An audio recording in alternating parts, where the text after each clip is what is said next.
Hello and welcome everyone. This is Alamin Rahman. You are watching TWS Academy. সকলকে স্বাগত প্রিয় ছাত্রছাত্রীরা TWS একাডেমিতে আরো একটি প্রিভিয়াস ইয়ার কোশ্চেন্স অ্যানালিসিস ক্লাসে। আশা করি সকলে ভালোই আছো এবং সুস্থ রয়েছো।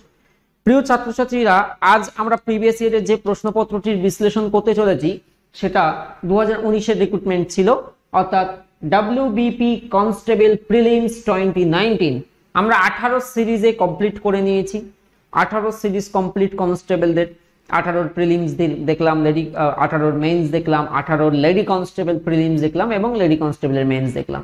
নাও টাইম কি সলভ করার জন্য WBP কনস্টেবল প্রিলিমস 2019, অর্থাৎ এখানে আমরা কটি প্রশ্নের সম্মুখীন হব? মোট 50টি প্রশ্নের বিস্তারিত সমাধান তোমরা পাবে এই ক্লাসটির মাধ্যমে, এবং এটা আমাদের ওভারঅল পঞ্চম ক্লাস। শুরু করছি আমাদের আজকের পর্ব। প্রথম থেকে শেষ পর্যন্ত মন দিয়ে দেখতে থাকবে। ফার্স্ট প্রশ্ন অন ইউর স্ক্রিন। আমি অনেকবার প্র্যাকটিস করেছি প্রশ্নটা এবং সেই সময় হুবহু কমন দিয়েছিলাম প্রশ্নটির দিকে খেয়াল করো। বলছে ভারতীয় সংবিধানের কোন ধারাকে ডক্টর বি.আর. আম্বেদকর সংবিধানের হৃদয় ও আত্মা, হার্ট অ্যান্ড সোল বলেছেন? আচ্ছা, এখান থেকে দুটো পয়েন্ট মনে রেখে দেবে। একটি হলো ডক্টর বি.আর. আম্বেদকরকে ভারতীয় সংবিধানের জনক বলা হয়। এখান থেকে যদি একটা প্রশ্ন আসে সেটার আনসার তোমরা করে ফেলবে, ভারতীয় সংবিধানের জনক কাকে বলা হয়। তো কারেক্ট আনসার হচ্ছে ধারা 32। এই ধারা 32 এটা বেসিক্যালি কোথায় আছে? ভারতীয় সংবিধানের যে আমরা ফান্ডামেন্টাল রাইটস পড়ি বা মৌলিক অধিকার, যেটা ভারতীয় সংবিধানের পার্ট 3য় পার্টে আছে, যার আর্টিকেল হচ্ছে 12 to 35, 12 থেকে 35 সংখ্যক অনুচ্ছেদের মধ্যে মৌলিক অধিকারের বিষয়টি রয়েছে। তো এই যে মনে রেখে দেবে, মূল ভারতের সংবিধানে 7 প্রকার মৌলিক অধিকারের উল্লেখ ছিল। অরিজিনালি ভারতের সংবিধান যখন কার্যকর হয় 1950-এর 26 জানুয়ারি, সেই সময় টোটাল 7 প্রকার ফান্ডামেন্টাল রাইট ছিল, ঠিক আছে। কিন্তু বর্তমানে সেই সংখ্যাটা হচ্ছে কত স্যার? আমরা কি মনে রেখে দিয়েছি? বর্তমান সেই সংখ্যাটা হচ্ছে 6। তাহলে একটা অবলুপ্ত হয়েছে বা ডিলিট হয়েছে, যেটি মাইনাস হয়েছে সেটিকে কি বলবো? যেটি মাইনাস হয়েছে সেটা হলো রাইট টু প্রপার্টি বা সম্পত্তির অধিকার। এটা যখন মৌলিক অধিকারের মধ্যে ছিল, মনে রেখে দেবে, তাকে অবশ্যই 12 to 35 এর মধ্যে ছিল। তো সম্পত্তির অধিকারের অ্যাকচুয়ালি ধারা ছিল ধারা 31। তো মনে রেখে দেবে, বর্তমান সম্পত্তির অধিকার হলো একটা লিগ্যাল রাইট। বর্তমান সম্পত্তির অধিকার হলো একটা লিগ্যাল রাইট বা আইনি অধিকার, যেটা ধারা 300A তে পাওয়া যাবে। তাহলে এই একটা ডিলিট করা হচ্ছে। নাও হচ্ছে আমাদের 6। এখান থেকেও প্রশ্ন আসে যে ভারতের সংবিধানে বর্তমানে মৌলিক অধিকারের সংখ্যা কয়টি? তো কারেক্ট অ্যান্সার হবে 6টি হচ্ছে মৌলিক অধিকারের সংখ্যা। তো বেসিক্যালি 32 কে কেন বলা হচ্ছে? মনে রেখে দেবে, এই মৌলিক অধিকার যত প্রকার আমাদের মৌলিক অধিকার আছে, এই মৌলিক অধিকার যদি ক্ষুণ্ণ বা খর্বর হয়, তাহলে সেক্ষেত্রে তুমি হাইকোর্ট বা সুপ্রিম কোর্ট দ্বারস্থ হতে পারবে। কি বললাম? সেক্ষেত্রে তুমি হাইকোর্ট বলি বা সুপ্রিম কোর্ট যেতে পারো। রিট বা লেখ জারি। তাহলে প্রশ্ন আসবে, হাইকোর্টে কত সংখ্যক অনুচ্ছেদ অনুসারে লেখ বা রিট জারি করা হয়? সেক্ষেত্রে মনে রেখে দেবে আর্টিকেল 2 to 6, আর সুপ্রিম কোর্টের আর্টিকেল হবে 32। তাই এই মৌলিক অধিকারের ধারা, এটাকে রাইট টু কনস্টিটিউশনাল রিমেডিজ বা সাংবিধানিক প্রতিকারের অধিকারকে বলা হয়ে থাকে, ঠিক আছে। আচ্ছা, এখান থেকে হাইকোর্ট এবং সুপ্রিম কোর্টের বিচারপতিদের রিটায়ারমেন্টের এজটাও মনে রেখে দেবে। হাইকোর্টের বিচারপতিদের রিটায়ারমেন্ট এজ হবে 62 ইয়ার্স, আর সুপ্রিম কোর্টের বিচারপতিদের রিটায়ারমেন্টের এজ হবে 65 ইয়ার। এটা কিন্তু ভেরি ভেরি ইম্পর্টেন্ট একটা জায়গা। পরীক্ষাতে অনেক সময় প্রশ্ন দিয়ে দেয় যে সুপ্রিম কোর্টের বিচারপতিগণ বা হাইকোর্টের বিচারপতিগণ সর্বোচ্চ কত বছর বয়স পর্যন্ত স্বপদে বহাল থাকতে পারবেন? তো হাইকোর্ট বললে আমরা 62 করব, সুপ্রিম কোর্ট বললে 65 করব। নেক্সট, খুব দারুণ একটা প্রশ্ন এবং কনফিউজড হওয়ার মতো একটা প্রশ্ন, গুলিয়ে যাওয়ার মতো একটা প্রশ্ন, বাট জানা থাকলে গোলাবে না। প্রশ্নটা মন দিয়ে দেখো। মহাকাশে মানে স্পেস থেকে কোনো একজন মহাকাশচারী, মানে কোন একজন অ্যাস্ট্রোনট, যারা মহাকাশচারী হন তাদেরকে আমরা অ্যাস্ট্রোনট বলি। তো সেই অ্যাস্ট্রোনট আকাশের রংকে কি দেখবে বলো? উত্তর হচ্ছে, একজন অ্যাস্ট্রোনট বা একজন মহাকাশচারী মহাকাশ থেকে আকাশের রংকে আমরা এই যে নীলাভ যেটা আমরা দেখি, তার পরিবর্তে সে কালো দেখবে। কারণ সূর্যের আলো ছড়িয়ে দেওয়ার জন্য এরকম কোনো বায়ুমণ্ডল নেই, যে কারণে কিন্তু সে কালো দেখবে। আর এখান থেকে একটা পয়েন্ট মনে রাখো, যদি কখনো প্রশ্ন আসে ব্লু প্ল্যানেট কাকে বলে বা নীল গ্রহ কাকে বলে, তখন মনে দেবে আর্থ অর্থাৎ পৃথিবীকে নীল গ্রহ বলে। আবার মনে করো লাল গ্রহ কাকে বলে, তাহলে উত্তর হবে সেক্ষেত্রে মঙ্গলকে আমরা কি বলি, আবার লাল গ্রহ বলি। তো এই দুটো জাস্ট একটা বেসিক প্রশ্ন, খেয়াল রেখে দেবে। তাহলে কারেক্ট অ্যান্সার হচ্ছে কালো, তার কারণ এই সূর্যের আলো ছড়িয়ে দেওয়ার মতো কোনো বায়ুমণ্ডল থাকছে না। পরবর্তী প্রশ্ন দেখো, বলছে মোবাইল ফোনে ব্যবহৃত প্রযুক্তি জিএসএম এর পুরো কথাটি কি? মোবাইল ফোনে ব্যবহৃত যে জিএসএম এর পুরো কথা কি? বলো সঠিক উত্তর কি হবে। এইসব শব্দগুলো তোমরা দেখবে আজ থেকে 10 বছর আগে, 10, 12, 15 বছর আগে খুব প্রচলিত ছিল। সেই দোকানে সিডিএম, জিএসএম দেখবে, তখন সিম হতো না, জিএসএম সিম, সিডিএম সিম। রিলায়েন্সের একটা সিডিএম আসতো, সে 933 দিয়ে নাম্বার হতো, তো দেখবে এইগুলো আসতো। আর একটা টার্ম হয় জিপিএস, তো বলে দেবে, মনে রেখে দেবে। মোবাইল ফোনে জিএসএম মানে হচ্ছে global system for mobile, stand for GSM. কিন্তু আমরা আরো একটা এরকম টার্ম পাই যেটা হচ্ছে জিপিএস, এটাও প্রিভিয়াস ইয়ারে এসছে। জিপিএস মানে গ্লোবাল পজিশনিং সিস্টেম। আচ্ছা, মোবাইল ফোন সংক্রান্ত ফুল ফর্মের তালিকা পিডিএফ এ অ্যাটাচ করা আছে, দেখে নেবে। এছাড়া মোবাইল ফোনে আমাদের এফএম থাকে, যেটা হচ্ছে ফ্রিকোয়েন্সি মডিউলেশন, যাকে বলা হয়ে থাকে এফএম এর ফুল ফর্ম, এটা পরীক্ষাতে আসে।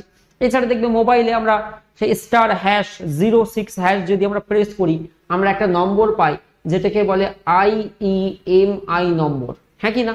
তো IMEI, উল্টো লিখে দিলাম, IMEI নম্বর আমরা খুঁজে পাই।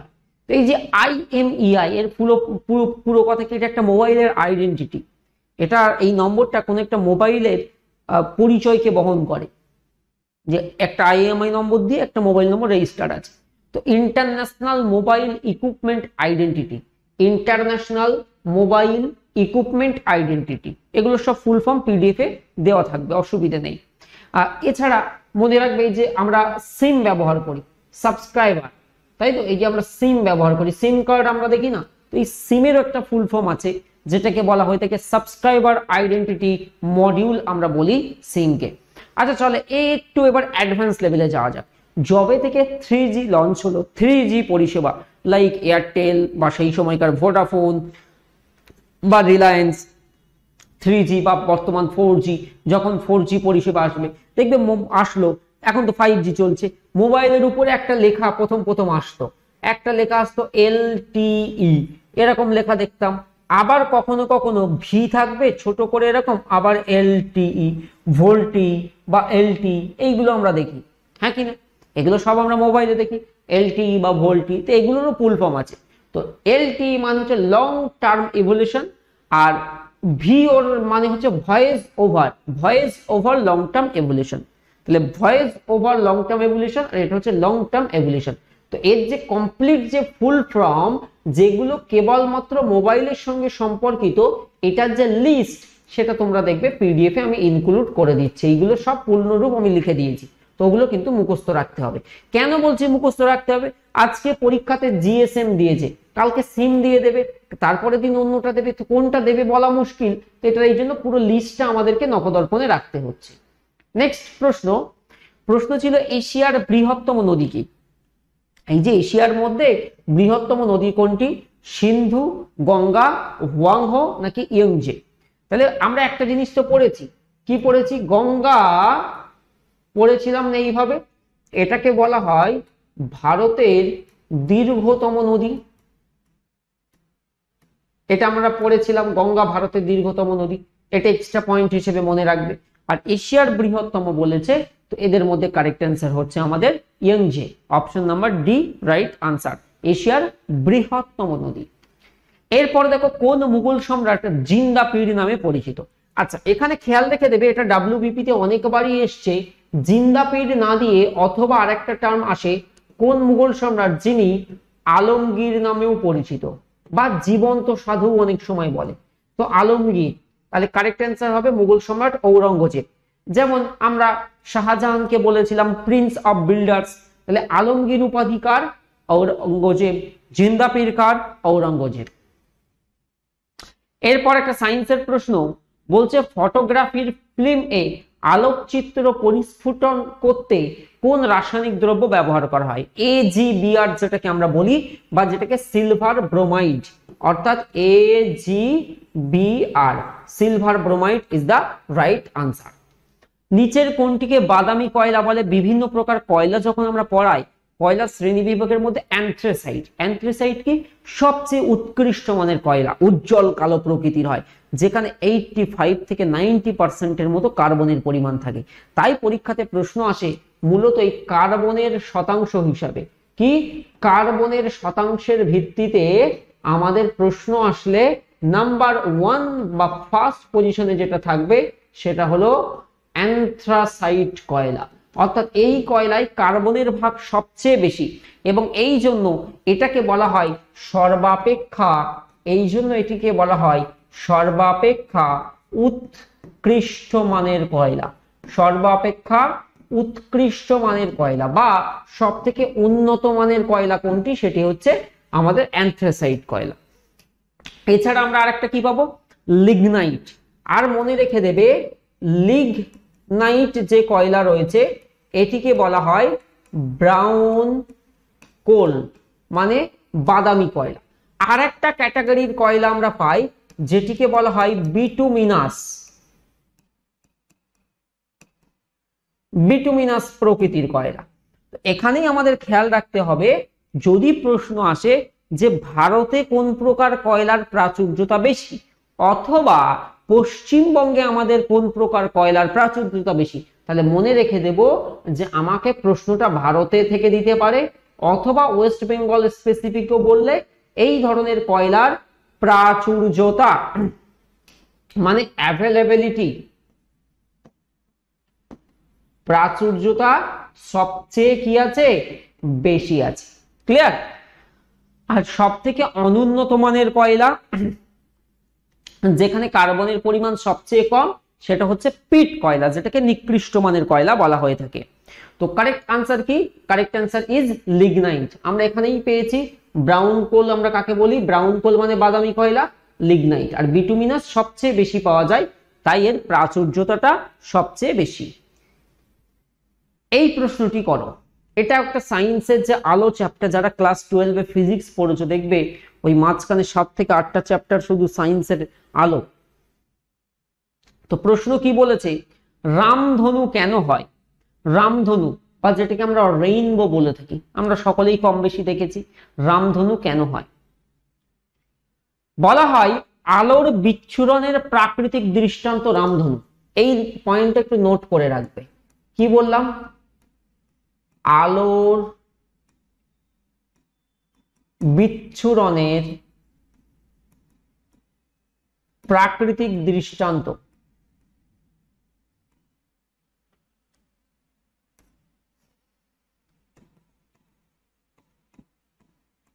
মানে উদাহরণ।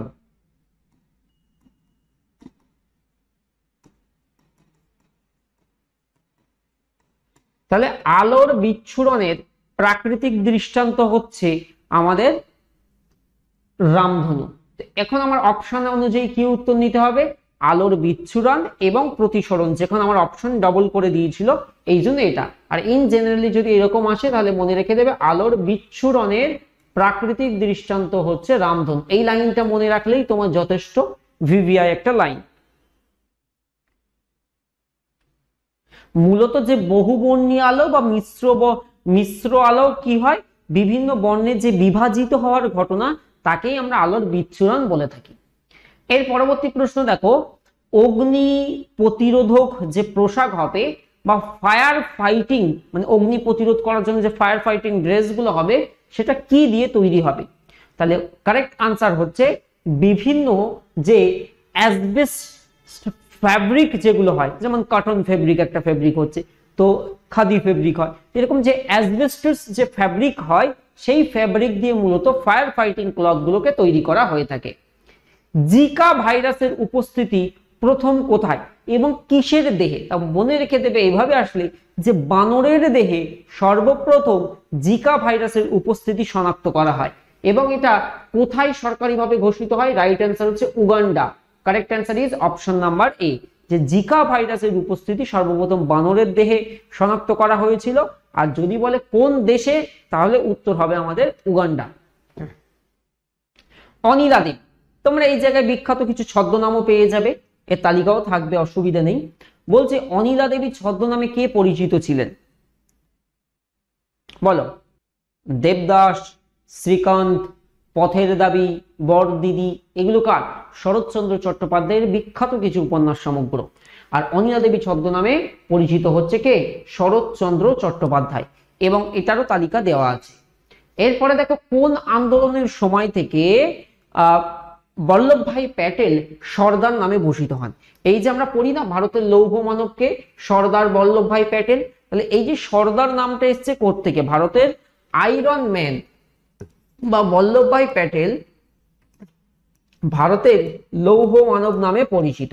আর গ্র্যান্ড ওল্ড ম্যান বলা হয় বা সর্বাধিক বৃদ্ধ মানুষ কাকে বলে? দাদাভাই নৌরোজিকে।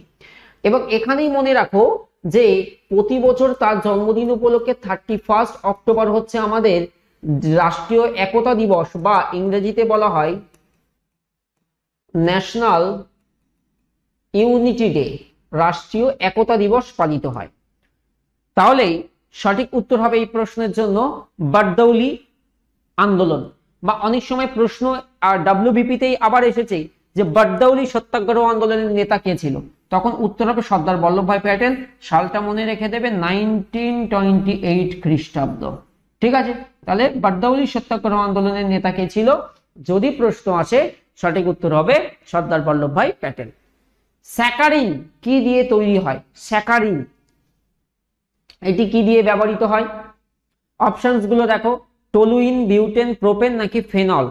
তাহলে সঠিক উত্তর হচ্ছে টলুইন দিয়ে মেনলি স্যাকারিনের প্রস্তুতিকরণ দেখব। রাইট অ্যান্সার হচ্ছে অপশন এ। খনিজ পদার্থ ফ্লোরিনের অভাবে, দেখেছো ভালোই কিন্তু সায়েন্সের কোশ্চেন ছিল, সায়েন্সের কোশ্চেন ভালো ছিল। এবং যারা আমাদের ব্যাচে নও, আমাদের ফ্রি কোর্সের মধ্যে গিয়েও দেখবে সায়েন্সের সিলেক্টেড ক্লাস যেগুলো করা দরকার এবং স্ট্যাটিক জিকের আমরা অ্যাড করে রেখেছি। ফ্রি কোর্সের মধ্যে গিয়ে খুঁজবে, লিঙ্ক অ্যাড করা আছে। তো খনিজ পদার্থ ফ্লোরিনের অভাবে মানব দেহে কি ক্ষতি হয়? ফ্লোরিনের অভাবে দেখো এক্ষেত্রে দুটো তিনটে পয়েন্ট বলে দেব। একটা হচ্ছে ফ্লোরিনের অভাবে দুর্বল দাঁত, অ্যানিমিয়া যেটা আমরা হয় সেটাকে আমরা কি বলেছিলাম? রক্তাল্পতা, সেই আরো বেশি রক্তাল্পতা। গয়টার, গলগণ্ড যেটা হয়, তাহলে এখান থেকে মনে রেখে দেবে আয়োডিনের অভাবে গলগণ্ড রোগ হয়। আয়োডিনের অভাবে গলগণ্ড রোগ হয়।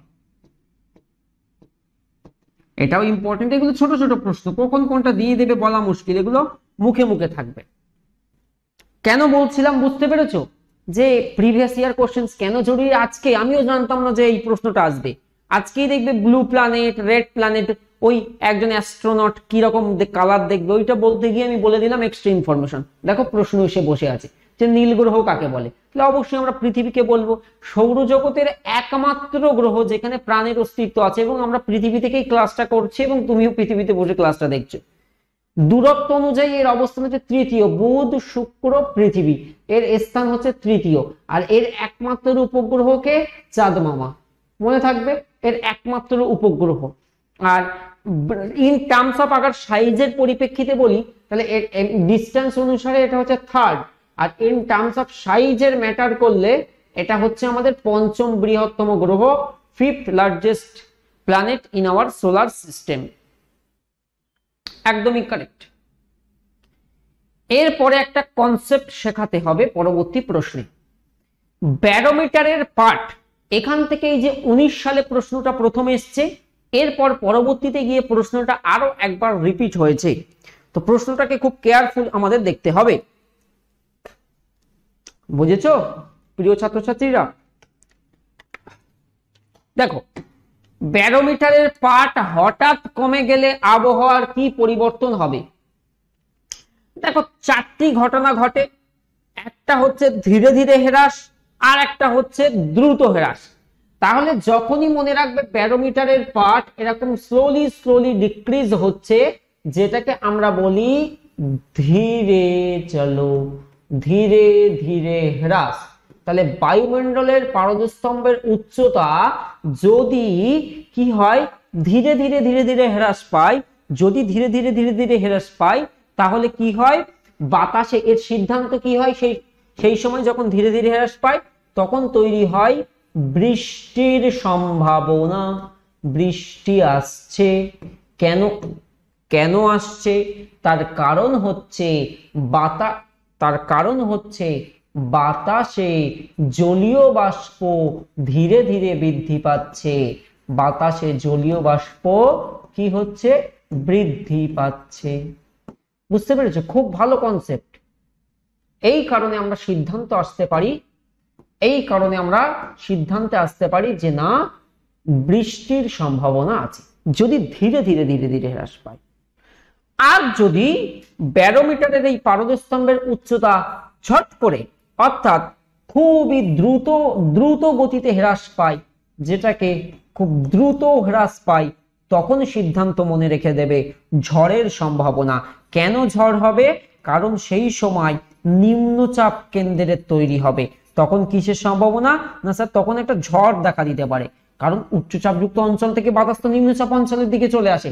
তার কারণ হয় এই সময় যখন দ্রুত হ্রাস পায় তখন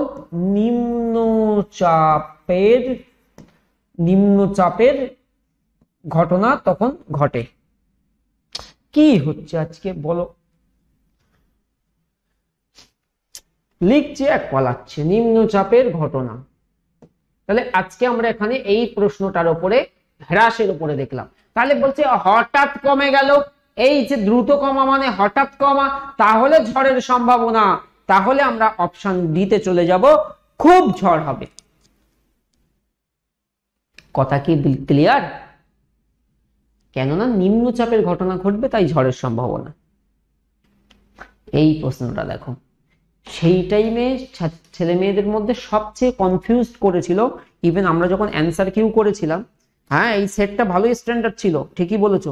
যেটা স্যার একটু কঠিন মনে হচ্ছে, কঠিন না অ্যাকচুয়ালি, এটা ওই কনসেপ্ট দিয়ে যারা আমাদের ফাউন্ডেশনে আছে, যে দেখো না যেমন ডেপথে পড়ানো হয় ওই রকম একটু ডেপথের ব্যাপার ছিল। যেমন এই প্রশ্নটা দেখে মনে হয় সহজ, এই তো একটা ছাত্রও পাওয়া গেছে, বলছে স্যার এটা আমি ভুল করেছিলাম। আমি জানি তো, কোশ্চেন্সটা ভালো করে দেখো যে কি ছিল প্রশ্নটার মধ্যে। নিচের কোনটি যমজ শহর নয়? আচ্ছা, যমজ শহর মানে কি?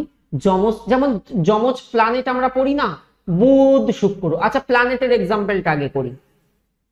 প্ল্যানেটের উপরে আমরা কি করি, এই বুধ শুক্র কেন বলছি, পৃথিবী আর শুক্র, এদেরকে আমরা যমজ গ্রহ বলি। হ্যাঁ কি না? পৃথিবী আর শুক্র, এদেরকে আমরা যমজ গ্রহ বলি। আবার সিটির ওপর থেকে মনে রেখে দেবে, প্রশ্নটা ছিল নাবাচক দিয়ে। এই সময় থেকে মূলত নাবাচক প্রশ্ন বেশি হয়। আর হায়দ্রাবাদ আর সেকেন্দ্রাবাদ, এটা তো যমজ শহর মনে রেখে দেবে। Kolkata Howrah twin city, Durgapur Asansol twin city. নয় কোনটা? এদের মধ্যে দিল্লি নিউ দিল্লি, এটাই ছিল উত্তর। এটা অধিকাংশ ছেলে মেয়ে ভুল করেছিল। এখন এই যে কমেন্টে অনেকেই দেখছি অন্যরকম অপশন বা ইত্যাদি আসছে, তো এইরকম কয়েকটা খুব কম সংখ্যক এরকম মনে রাখা যায়। যেমন গুয়াহাটি দিশপুর একটা যমজ শহর। যেমন আসামের ওই যে গুয়াহাটি আছে কিংবা দিশপুর আছে, এটাকে একটা টুইন সিটি হিসেবে ধরা হয়ে থাকে। কিংবা বিজয়ওয়াড়া আর গুন্টুর, ওটাও একটা। এদিকে আবার ওড়িশাতে তুমি দেখো কটক দেখো, অ্যান্ড ভুবনেশ্বর দেখো, এটাকেও একটা যমজ শহর। এগুলো দেখবে তোমাদের স্ট্যাটিক জিকেতে করানো হয়, ঠিক আছে? কিংবা আহমেদাবাদ গান্ধীনগর, সেগুলো হচ্ছে কি যমজ শহরের এক্সাম্পল। তো নয় কোনটা? দিল্লি নিউ দিল্লি নয়, এই জন্যই আমরা পড়েছি। স্যার একটা কোশ্চেন ছিল, আসামের রাজধানী দিশপুর না গুয়াহাটি হবে? ক্যাপিটালের তালিকা দিইনি, আর এটা জিজ্ঞেস করা লাগে। নেক্সট, কাইজার ই হিন্দ কাকে বলা হতো? খুব ভালো সেট, এই সেটটা আমার খুব ভালো লেগেছে, 19-এর সেটটা। বলছে কাইজার ই হিন্দ কাকে বলা হতো? তাহলে কাইজার-ই-হিন্দ উপাধিটা কার দেওয়া হয়েছিল? মহাত্মা গান্ধীজিকে। আর গান্ধীজি রাজনৈতিক গুরু কে ছিল? প্রশ্ন আসলে গোপাল কৃষ্ণ গোখলে। দাদাভাই নৌরোজিকে বলা হয় গ্র্যান্ড ওল্ড ম্যান, ভারতের সর্বাধিক বৃদ্ধ মানুষ, এটা মনে রেখে দেবে। জওহরলাল নেহরু ছিলেন আমাদের ফার্স্ট প্রাইম মিনিস্টার। এরপরে দেখো 19 সালের প্রশ্ন দেখেছো, আপকামিং অলিম্পিক থেকে প্রশ্ন তুলে দিয়েছিল, যেটাতে আমাদের টোকিও অলিম্পিকে, টোকিওতে যে সামার অলিম্পিকে আমাদের মেডেল কত ছিল? 7টি পদক ছিল। তাহলে 7টি পদক। এটার সবচেয়ে সমস্যা করে ওই বর্ষাকাল, এক দুবার হঠাৎ করে বর্ষাকাল হওয়ার পরে দেখবে ওই ছোট ছোট কিছু আবল তাবল পোকা আসে, এবং সেই পোকা এসে টুক করে এখানে টাচ করে দেবে, পুরো ঘেটে যায়। হ্যাঁ, তো সেই সময় স্যার পিডিএফ এর পাসওয়ার্ড কি? নূর তোমার মোবাইল নাম্বার, আমারটা যেন বসিও না, হবে না কিন্তু, তোমারটাই। তো প্রশ্ন হচ্ছে সামার অলিম্পিক কোথায়? আমাদের কটা পদক? 7টা পদক। তাহলে এটা কোথায়? টোকিও। এটা কোথায়? জাপানে। জাপানের টোকিওতে আমরা দেখেছি আমাদের 7টা পদক, যেখানে গোল্ডেন নীরজ চোপড়া আমাদের গোল্ড মেডেল জিতেছে। তাহলে অলিম্পিকের যে সূচনা আমরা কবে জানি? 776 খ্রিস্টপূর্বাব্দ। আর যদি প্রশ্ন আসে যে প্রথম আধুনিক অলিম্পিক কবে? 1896। এই দুটো সাল কিন্তু একটু মনে রাখতে হবে। যদি প্রশ্ন আসে অলিম্পিক প্রথম কবে অনুষ্ঠিত হয়? 776 খ্রিস্টপূর্বাব্দে। আর প্রথম আধুনিক অলিম্পিক, যেটা ওই যে গ্রিসের অ্যাথেন্স শহর যেটাকে বলা হয়, 1896 সালে। স্যার আপকামিং কবে কোথায় হবে? আপকামিং আনে वाले এই তো 2024 প্যারিস। এবারে এটা প্যারিস অলিম্পিক, আগের বার যেমন ছিল টোকিও অলিম্পিক, প্যারিস কোথায় গো? ফ্রান্সে আছে। ঠিক আছে, আগের দিনও কোথাও বলে দিয়েছি বোধহয়, এটা 2024 এরটা। 2028 লস অ্যাঞ্জেলস, মার্কিন যুক্তরাষ্ট্র।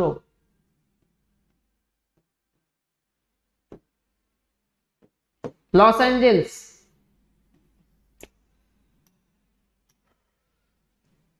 এরপর 2032, এরপরে 2032, এটা হচ্ছে ব্রিসবেন। কোথায়? এটা অস্ট্রেলিয়া। তাহলে আপকামিং 2024 মনে রাখো, 2028 মনে রাখো, 2032 মনে রাখো, পরীক্ষার জন্য ভিভিআই।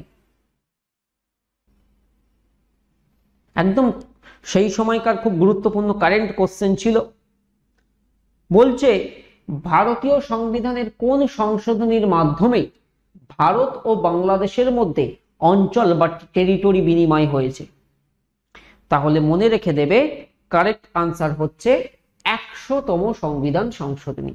আর জিএসটির সূচনা যদি প্রশ্ন আসে, যেটা 2017 সালে লাগু হলো, ওটা মনে রেখে দেবে 101তম কনস্টিটিউশনাল অ্যামেন্ডমেন্ট, মনে থাকবে জিএসটি সূচনা। আর এটা হচ্ছে 100তম সংবিধান সংশোধনী। মানব দেহের সবচেয়ে বড় অর্গানের নাম কি? ভালো প্রশ্ন ছিল, খুব ভালো কনসেপ্টের প্রশ্ন, জানো। এখানে ছেলেমেয়েরা ভুল করে। ইন জেনারেলি দেখবে জিকে তে একটা জিনিস আমরা পড়ি, ত্বক, স্কিন, আমরা একটা বিষয় পড়ি, কিন্তু এখানে স্কিন নয় কেন বলতো? এটার উত্তর লিভার। এটা অ্যাকচুয়ালি সবচেয়ে বড় অঙ্গ লিভার বা যকৃৎ, অ্যাপ্রোপ্রিয়েট, কারেক্ট আছে। কিন্তু যদি কখনো এইভাবে দেয় যে সবচেয়ে বড় বাহ্যিক অঙ্গ বাইরের, বাহ্যিক বানানটা ভুল হলো, তখন মনে রেখে দেবে ত্বক, স্কিন। ঠিক আছে, তখন উত্তর হতে পারে স্কিন। বয়াকার,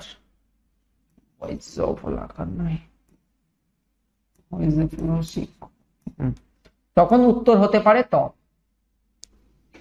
সতীদাহ প্রথা, এই এখান থেকে বিধবা বিবাহ থেকেও প্রশ্ন এসছে, প্রিভিয়াসে আমরা দেখেছি।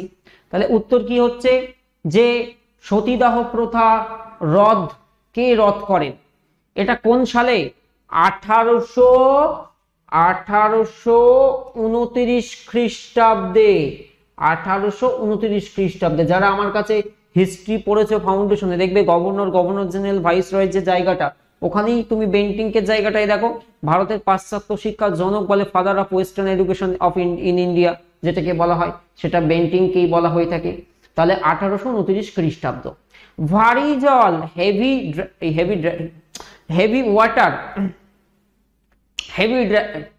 হেভি ওয়াটার, ভারী জল বা হেভি ওয়াটার কি? কারেক্ট অ্যান্সার দেখো, খনিজ মিশ্রিত জল, হাইড্রোজেনের আইসোটোপ দ্বারা তৈরি জল, ভারী ধাতুর খনিজ মিশ্রিত জল, জান চলে এসছে, জল, ওজোন গ্যাসে মিশ্রিত জল। তো কারেক্ট আনসার কি হবে? দেখো, আমরা হাইড্রোজেনের 3টে সমস্থানিক বা আইসোটোপ বলেছিলাম, মনে আছে? যাদের কি হয়, যাহাদের ভর সংখ্যা আলাদা, H11, H12, H13, সাধারণ হাইড্রোজেন বা প্রোটিয়াম, ডয়টিয়াম, টিউটেরিয়াম আমরা পড়ি। তো হাইড্রোজেনের আইসোটোপ দ্বারা তৈরি জল, তো রাইট আনসার হচ্ছে অপশন নাম্বার বি। এবং মনে রেখে দেবে ডিউটেরিয়াম অক্সাইড বা যেটাকে D2O বলি, যা হেভি ওয়াটার বা যাকে আমরা কি বলি, ভারী জলও কিন্তু বলা হয়। এন্ড ইন জেনারেলি এটা D2O দিয়েও অনেক সময় প্রশ্নটা দিতে পারে। আর হাইড্রোজেনের 3টে আইসোটোপ আছে, মনে রেখে দেবে। সার্ভেন্টস অফ ইন্ডিয়া সোসাইটি, আহা, বলতে বলতেই চলে আসলাম। মনে রেখে দেবে, গোপাল কৃষ্ণ গোখলে গান্ধীজির রাজনৈতিক গুরু, আর দাদাভাই নৌরোজি গ্র্যান্ড ওল্ড ম্যান, এটা তো বলেই দিয়েছি, গ্র্যান্ড ওল্ড ম্যান। আর একটা বইয়ের কথা বলে দিচ্ছি, মাই এক্সপেরিমেন্ট উইথ ট্রুথ, যেটা হচ্ছে গান্ধীজির। আর যদি প্রশ্ন আসে দাদাভাই নৌরোজিরটা কি? প্রভাটি and on British rule in India। আজকে পেন অসুবিধা করছে। প্রভাটি and on British rule in India শীর্ষক বইটি কার? তখন উত্তর করবে দাদাভাই নৌরোজি, মনে থাকবে। আর এটা রাইট অ্যান্সার হচ্ছে গোখলে। সূর্য এবং পৃথিবীর মধ্যে ন্যূনতম দূরত্ব কবে হয়? দেখো, এবারে অপশনে তোমাদের যা পড়িয়েছি সেটা অপশনে ছিল না, মনে রেখে দেবে। তো অনেক সময় এমন হয়, তো যেটা ক্লোজ সেটাই উত্তর নিতে হবে। একটা আমরা পড়েছিলাম, এই যে সূর্য আর এই পৃথিবী, এদের মধ্যে যখন ন্যূনতম দূরত্ব হবে সেই অনু কই? অনুসুর, অনু সেই পদার্থের ক্ষুদ্রতম অংশ, অনু মানে হচ্ছে যখন তাদের মধ্যে দূরত্বটা হবে কি? সর্বনিম্ন। ওকে। আর একটা পড়েছিলাম অর্থাৎ যাদের মধ্যে তখন কি হয়, দূরত্বটা সর্বাধিক হয়, তখন তাকে আমরা বলি অপসুর অবস্থা। অনু সেই পদার্থের ক্ষুদ্রতম অংশ, অনু মানে হচ্ছে কাছে। তাহলে একটা হচ্ছে তোমার, এটা হচ্ছে 3rd জানুয়ারি, 3রা জানুয়ারি, আর এটি হচ্ছে আমাদের 4ঠা জুলাই। 4ঠা জুলাই স্যার, সেটা তো অপশন নেই, কিন্তু আমার 4ঠা জানুয়ারি রয়েছে, এটাই কারেক্ট অ্যান্সার। জ্যাব কথাটি কিসের সাথে যুক্ত? বিলিয়ার্ডস? বাবা না গো, বক্সিং। একজন বক্সিং প্লেয়ারের নাম খুব উল্লেখযোগ্য হয়, মনে রেখে দেবে, মেরি কম বক্সিং এর সঙ্গে যুক্ত। আনব্রেকেবল হলো তার আত্মজীবনীমূলক গ্রন্থ। তাহলে পরীক্ষাতে অবশ্যই প্রশ্ন আসে, আনব্রেকেবল কার আত্মজীবনীর নাম? তো আনব্রেকেবল হলো মেরি কম, ভারতীয় বক্সার মেরি কম, তিনি, তার আত্মজীবনীর নাম হচ্ছে আনব্রেকেবল। এটা কিভাবে দিয়েছে বুঝতে পেরেছো প্রশ্নটা? সেই আমি কেবি, জিবি, এমবি, টিবি রিলেশন বুঝিয়েছিলাম, সেটাই টু দি পাওয়ার করে দিয়েছে, বুঝতে পেরেছো? তো 1 জিবি ইকুয়াল টু কত বাইট? 1 জিবি ইকুয়াল টু কত বাইট? আমরা পড়েছিলাম সেই সেই কেবি, 1024 কেবিতে 1 এমবি, 1024 মেগাবাইটে 1 টিবি। তো এখানে 1 জিবি গিগাবাইট সমান 10 to the power 9, option number C. আর এটাই যদি বাইটের হিসাবে দেয়, তাহলে মনে রেখে দেবে 1 এমবি, ওটা যেমন জিবির হিসাবে দিয়েছে, এটা যদি মেগাবাইটের হিসাবে দেয়, তখন উত্তর করবে 10 টু দি পাওয়ার 6 বাইটস। 2019-এ এই যে রিপাবলিক ডে আমাদের যে চিফ গেস্ট গুলো হয়ে থাকে, এখান থেকে একটা প্রশ্ন ওঠে, যেমন প্রশ্নটার দিকে দেখি যে 2019-এ ভারতের প্রজাতন্ত্র দিবসে কোন দেশের রাষ্ট্রপতি প্রধান অতিথির স্থান অলংকৃত করেছিলেন। অর্থাৎ আমাদের রিপাবলিক ডে যে আমাদের বিভিন্ন চিফ গেস্ট, এটা ভালোই টাইমের কারেন্ট অ্যাফেয়ার্স ছিল ওই সময়ের, আর এমনিও তুলে দেবে, অসুবিধা নেই। দেখো এখান থেকে কি কি প্রশ্ন, ফর দ্য ফার্স্ট টাইম অর্থাৎ 1950 এটা পরীক্ষাতে দেয় যে প্রথমবারের জন্য ইন্দোনেশিয়ার রাষ্ট্রপতি নাম কে ছিল, সুকর্ণ।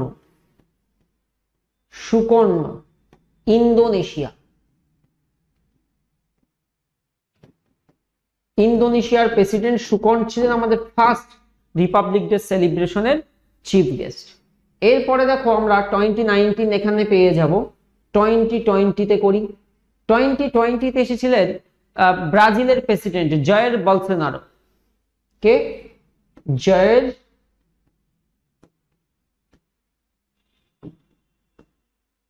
বলসোনারো 20 সালে এসেছিলেন। এরপরে দেখো মাঝখানে তারপরে কোভিড, তারপরে 23-এ কে আসলেন, 23-এ মিশরের প্রেসিডেন্ট আব্দুল ফতেহ আল সিসি, মিশরের প্রেসিডেন্ট তিনি। আর লেটেস্ট 2024-এ ফ্রান্সের প্রেসিডেন্ট ইমানুয়েল ম্যাক্রো, মনে থাকবে। আর 19-এ এসেছিল কে, সাউথ আফ্রিকা। ঠিক আছে, তাহলে এই কয়েকটা কিন্তু একটু খেয়াল রাখতে হবে। 1946 সাল ক্যাবিনেট মিশন। এই জন্য দেখবে যখন আমি পলিটির ক্লাস করাই সেখানে আমি বলে দিই যে এই ক্যাবিনেট মিশনের যে 3 জন সদস্যের প্রধান কে ছিলেন, এবং অলরেডি প্রিভিয়াস ইয়ারের পেপার করাতে গিয়ে আমি হয়তো ইতিমধ্যে আলোচনা করে দিয়েছি। আমরা সেখানে Pethick Lawrence, Stafford Cripps and AV আলেকজান্ডারের কথা পাই। এবং এই যে প্যাথিক লরেন্স, এই দেখো স্টাফোর্ড ক্রিপস, এভি আলেকজান্ডার এবং প্যাথিক লরেন্স, তো এই যে লরেন্স যে নামটা আমরা পাবো তিনি ছিলেন ক্যাবিনেট মিশনের প্রধান পদাধিকারী। ক্যাবিনেট মিশন কবে ভারতে এসেছিল, 1946 সালে, 1946 সালে ক্যাবিনেট মিশনের প্রধান পদাধিকারী প্যাথিক লরেন্স। পরবর্তী প্রশ্ন, নেহেরু ট্রফি, বলো নেহেরু ট্রফি এটি কোন খেলার সাথে যুক্ত? এইগুলো ছেলে মেয়েরা অনেক সময় গুলিয়ে ফেলে, তো যতটা সম্ভব মনে রাখতে হবে। তো রাইট আনসার হচ্ছে নেহেরু ট্রফি হচ্ছে আমাদের hockey is the right answer, hockey করব রাইট আনসার। এরকম দেখো তোমরা দেখেছো এশিয়ার সবচেয়ে পুরাতন যেটাকে আমরা বলি ডুরান্ড কাপ কিসের সঙ্গে সম্পর্কিত? দেখো আমরা এভাবেও পড়তে পারি যে ফুটবলের সাথে সম্পর্কিত কি কি হতে পারে। ফুটবলের সাথে সম্পর্কিত ডুরান্ড কাপ মনে রাখো, উয়েফা, তারপরে মনে রাখো কোপা আমেরিকা, এছাড়া ফিফা ওয়ার্ল্ড কাপ, কোপা আমেরিকাটা অনেক সময় দেয়, কোপা আমেরিকা, এই সব কিন্তু তোমার ফুটবলের সঙ্গে সম্পর্কিত। কিংবা সন্তোষ ট্রফি আছে। নেহেরু কাপ এটা একটু খেয়াল রাখতে পারো, এখানে যেমন নেহেরু ট্রফি দিয়ে দিয়েছে, আর একটা পাওয়া যায় নেহেরু কাপ দিয়ে হয়, ঠিক আছে, সেটা মনে রাখতে হবে।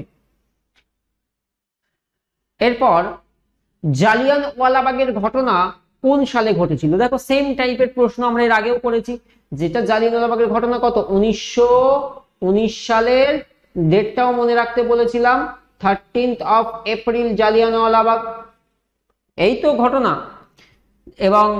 এবং এখান থেকে আরো কি প্রশ্ন করিয়েছিলাম যে জালিয়ানওয়ালাবাগের সময়, সেই সময় গভর্নর জেনারেল কে ছিলেন, লর্ড চেমসফোর্ড। কার সময়?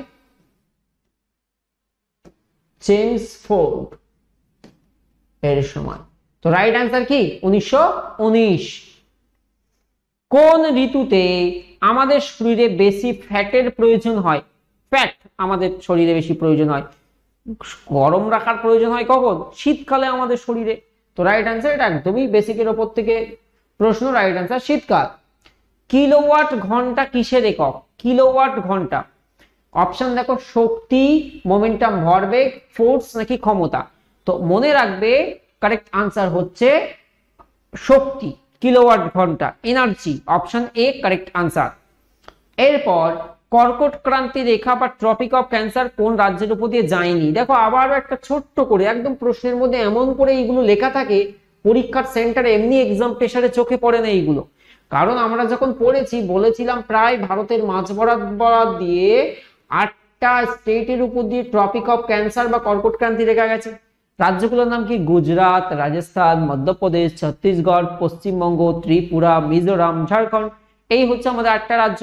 যায়নি কার? অপশনে দেখবে ইউপি থাকে, তো ইউপির ওপর দিয়ে যায়নি। তাহলে গেছে গুজরাট, লিখছি না আমি, মুখে বলে দিচ্ছি, গুজরাট, রাজস্থান, মধ্যপ্রদেশ, ছত্তিশগড়, ঝাড়খণ্ড, পশ্চিমবঙ্গ, ত্রিপুরা এবং মিজোরাম।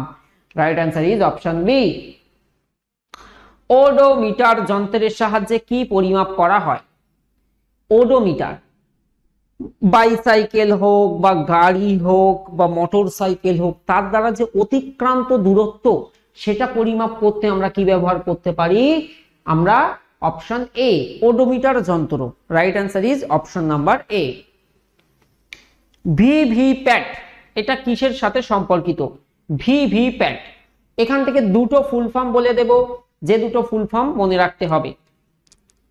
একটা তো অবভিয়াসলি এই ভিভিপ্যাট, আর একটা দেখবে বিভিন্ন সময় তোমরা যখন চাকরির পরীক্ষার অ্যাডমিট কার্ড ডাউনলোড করো সেখানে লেখা থাকে যে bring any of the following government official ID card originally, তো সেখানে দেখবে লেখা থাকে ইপিআইসি, এপিক কার্ড, এমন লেখা থাকে। মানে আমরা সবাই বুঝে গেছি, মানে এটাকে ভোটার কার্ডের কথাই আমাকে বলছে, যে অরিজিনাল ভোটার কার্ড নিয়ে এসো, আধার কার্ড নিয়ে এসো, হোয়াট এভার। তো এই যে এপিক এর ফুল ফর্ম অনেক সময় আসে, এবং এটার ফুল ফর্ম আসলে মনে রেখে দেবে ইলেকট্রল। ইলেকট্রল, পি দিয়ে হচ্ছে ফটো, আই দিয়ে আইডেন্টিটি, সি দিয়ে কার্ড। তাহলে এপিক কার্ড আসলে ইলেকট্রল, ELECTROAL,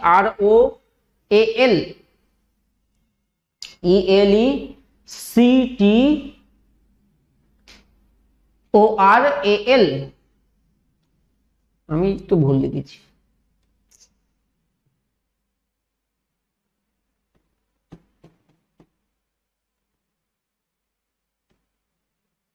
ইলেকট্রল, ইলেকট্রল,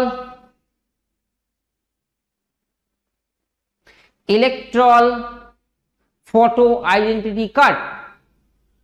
আর ভিভিপ্যাট মানে হচ্ছে এটাও ভোটারের সঙ্গে সম্পর্কিত, ভোটার, ভি দিয়ে হচ্ছে ভোটার, তারপরে ভেরিফায়েবল, ভোটার ভেরিফায়েবল, ভিভি, তারপর প্যাট মানে কি? পেপার অডিট ট্রায়াল, পেপার এ দিয়ে হচ্ছে অডিট, টি দিয়ে ট্রায়াল, মনে থাকবে। তাহলে এটা কিসের সাথে সম্পর্ক করে দিলাম আমরা? এটা হচ্ছে আমাদের জেনারেল ইলেকশন, সাধারণ নির্বাচন। ভারতীয় মহিলাদের মধ্যে কে সর্বপ্রথম অলিম্পিকে পদক জিতেছিলেন? এখানে অনেক কিছু বলার আছে, এবং তোমরা পিডিএফ এই জায়গায় একটা ব্রড নোট পেয়ে যাবে। সর্বপ্রথম অলিম্পিক পদকের কথা বললে কর্ণম মল্লেশ্বরীর নাম মনে রেখে দেবে। কি বললাম? প্রথম অলিম্পিক পদক কর্ণম মল্লেশ্বরী। কর্ণম মল্লেশ্বরী কিসের সঙ্গে সম্পর্কিত? Weight lifting. তিনি হচ্ছেন একজন ভারোত্তোলক।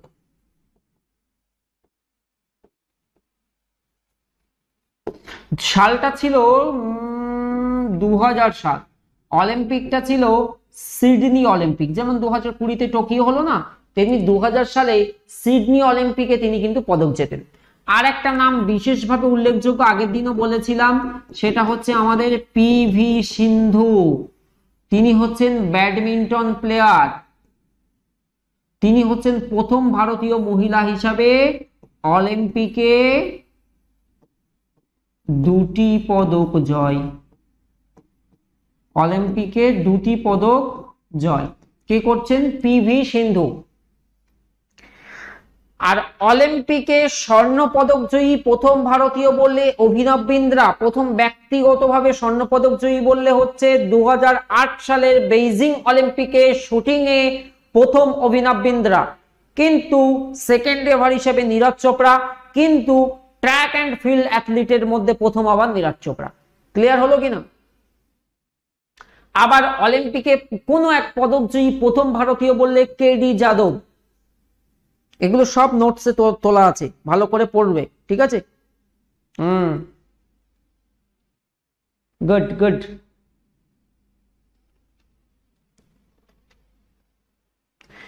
ফতেপুর সিক্রি কে প্রতিষ্ঠা করেছিলেন? আকবর।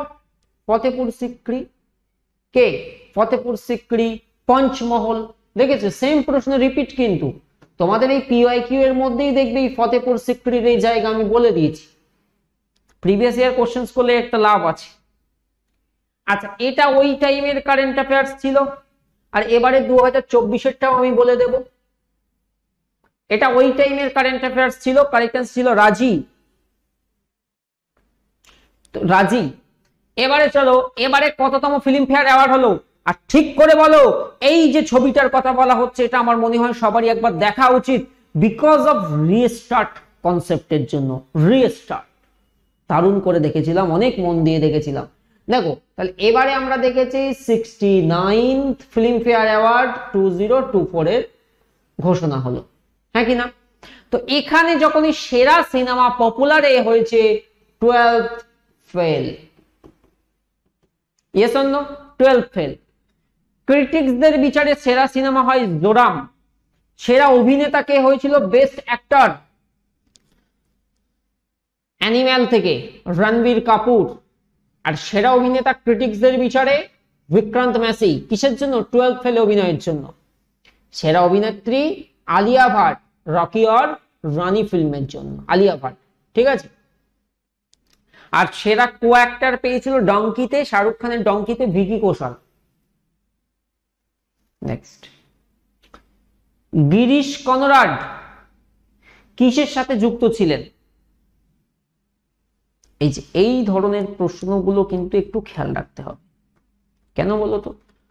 কি কিসের সাথে যুক্ত একটা দিয়ে দিলে এগুলো জাস্ট প্র্যাকটিস করে করে তুলতে হবে। তো তিনি হচ্ছেন পদ্মশ্রী এবং পদ্মভূষণ প্রাপক, নাট্য চর্চার সাথে যুক্ত ছিল। Right answer is option number C.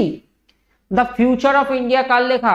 এ দুর্দান্ত একটা প্রশ্ন পেয়েছি জানো, কারণ এখান থেকে একটু বলে দেবো, বিমল জালান, তিনি হচ্ছেন আরবিআই এর প্রাক্তন গভর্নর, এবং আরেকজন রিজার্ভ ব্যাংকের প্রাক্তন গভর্নর রঘুরাম রাজন, তার এই বইটা খুব পরীক্ষাতে দেয়। রঘুরাম রাজন, আই ডু, জানো তো ওই বইটার নাম? ওটা খুব পরীক্ষাতে দেয়।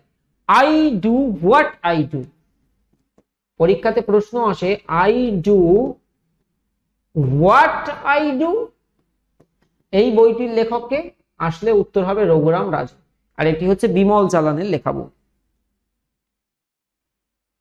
মানসবদারি, এই দেখো এক্ষুনি আসলো আমাদের ফতেপুর সিক্রি, আকবর করলাম, এবং সেম জায়গাতে আমরা পাবো কি? আকবরের মনসবদারি ব্যবস্থা বা মনসব। ফল সংক্রান্ত বিদ্যা, ওই বিভিন্ন স্টাডি রিলেটেড টার্ম। তাহলে ফল আর ফুল খুব ইম্পর্টেন্ট। ফ্লোরিওলজি তো এখানে দেয়নি, পেপোমোলজি ইজ দ্য কারেক্ট অ্যান্সার। এবার একটু খেয়াল রাখো, বাণিজ্যিক ভাবে যদি ফুল উৎপাদন বলতো, ফুল, তাহলে উত্তর করতে পারতে ফ্লোরিকালচার। তাহলে ফুলটা কি? ফ্লোরিকালচার।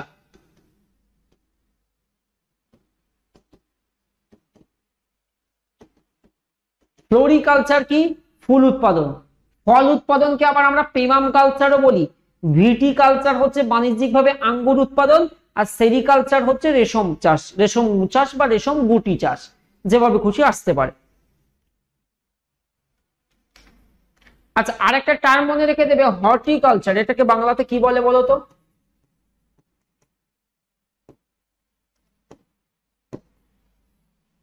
এটিকে বাংলাতে কি বলা হয়? কি বিদ্যা? উদ্যান পালন বিদ্যা।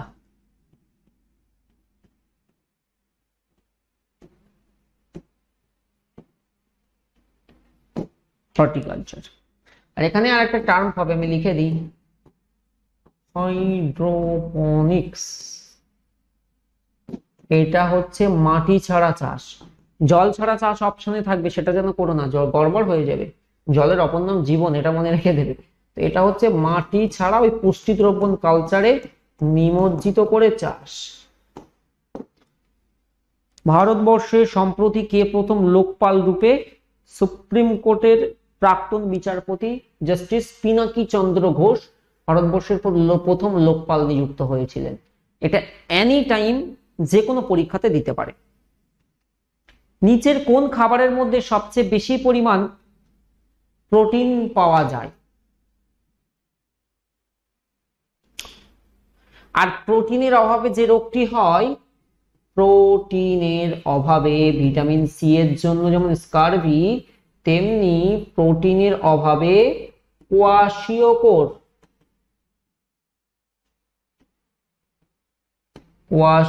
রোগ লক্ষণ প্রকাশ পেতে পারে প্রোটিনের অভাবে। মাছে ভাতে, তো রাইট অ্যান্সার কি? Fish, option number D. আর এই production of fish is called কি? বলো বলো বলো, এখানে একটা চাষবাস ওখানে একটা টার্ম আছে, ভুলেই গেলাম। নীল বিপ্লব। Production of fish, blue revolution.